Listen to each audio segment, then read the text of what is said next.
পাদদেশে অবস্থিত প্রকৃতিকন্যা জাফলং এক অপরূপ প্রাকৃতিক সৌন্দর্যের লীলাভূমি। বর্ষাকাল জাফলং ভ্রমণের উপযুক্ত সময় হলেও শীতকালের জাফলং কম আকর্ষণীয় নয়।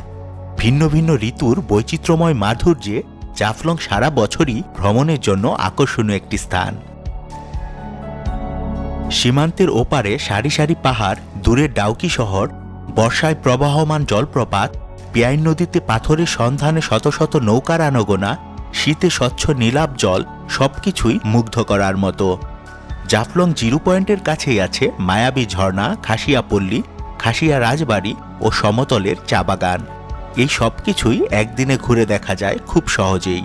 জাফলং যাবার পথের পাশেই আছে শাহপরান রহমতুল্লাহ আলাইহের মাজার, আগুন পাহাড়, লালাখাল, শাপলার রাজ্য ডিবির হাওর, শ্রীপুর চা বাগান ও তামাবিল জিরো পয়েন্ট। চাইলে জাফলং দেখার পাশাপাশি এই জায়গাগুলোও ঘুরে দেখতে পারবেন।